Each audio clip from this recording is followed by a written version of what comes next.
Thinking your house is haunted is one of the best ways to compensate for a lack of purpose, empathy, responsibility, and self-esteem. And while most people who try will succeed at fixing their lives using basic therapy and advice from the internet, most people will never actually see a real Christian exorcism. Why? Well, I have a theory that everything can be explained by a chart. If you just have a spooky vibe to clear out, it's going to feel pretty easy. But once you start dealing with a genuine demonic attachment for multiple months, you need a whole different set of mental tricks to get you to the end. Just because it's easy to confidently splash holy water around for a day doesn't mean it's easy to do for months in a row. The difficulty builds up, and people just don't anticipate the exponential increase in how hard the ritual gets. Someone once said, "The greatest shortcoming of the human race is man's inability to understand the exponential function." Now apply that to an exorcism. It might be pretty cinematic at the beginning, but most people don't anticipate that by week 10, they're literally going to be dreaming about just taking a nap. Luckily, it's actually pretty easy to beat the odds. Here are some methods you can pull out once it starts getting impossible. The first one is avoiding these types of tactics, which belong to a category I call Hollywood slop. If you look at these movies, you'll notice a pattern: marketing. In the world of marketing, exorcism is one of those words you can slap on a movie poster and instantly make people buy a ticket. But here's the thing. Even if they swapped out the green pea soup and jump scares for realistic practical effects, you cannot escape the fact that Hollywood slop is designed specifically for you to consume multiple sequels in one sitting. They want you to feel like a superhero watching it.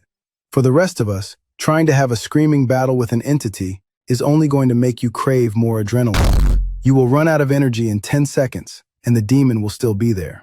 The key here is finding a high-volume prayer routine that does not taste addicting. The second tip, because you're trying to perform a real exorcism, you pretty much have to track everything. The moment you stop tracking their medical records is exactly the moment you realize you're just talking to a guy who forgot his medication. I used to use a notepad to track demonic signs, but it gets chaotic trying to rule out mental illness, whip out the diagnostic manual, and estimate trauma. So then I switched to ChatGPT, today's sponsor. Just kidding. ChatGPT is terrible. It forgets everything you tell it, and by the end of the day, it's hallucinated an entire extra demon that was never even in the room. That's why you actually just mandate that the person sees a licensed psychiatrist for 6 months before you even open your Bible. Next tip, number 3, weaponizing boredom. Everyone's always like, "Oh, just demand the demon's name." So when you're feeling scared, the dramatic dialogue fills the gaping void of silence in the room. But that's only true in the movies. When you've been reading the Rituale Romanum for 2 months already, dramatic dialogue no longer fills the void. But solid, repetitive prayer is a good place to start. Demons actually feed off your emotional reactions. You can trick the entity by essentially feeding it unflavored oatmeal. You sit down in a chair, open a 400-page book of prayers, and just read it in a monotone voice. It registers in the demon's brain as excruciatingly solid boredom. This method is not for the impatient priest. It's for when you need to be in that room for 5 hours.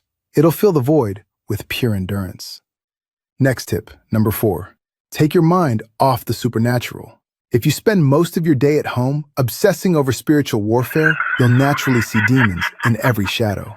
Get used to the fact that you have absolutely zero power anyway. It's God doing the work, not you. Which brings us to tip number 5, be patient. Patience is literally the entire mechanism behind getting a demon out. Usually, you only have a few things you need to do.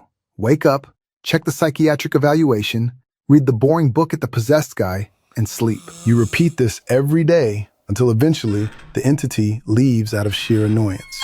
The main reason you would fail is because you run out of patience and think you can get results faster by buying Hollywood slop tactics. Most things in life are achieved faster by obsessing over the thing. But being an exorcist is one of those things where obsessing over it will make you fail. Once you get to exponential levels of spiritual fatigue, you don't want to obsess over shadows. Give yourself as few decisions to make as possible, which is the same thing as giving yourself as few chances to mess up as possible.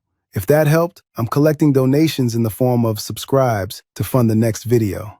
Subscribe! Subscribe!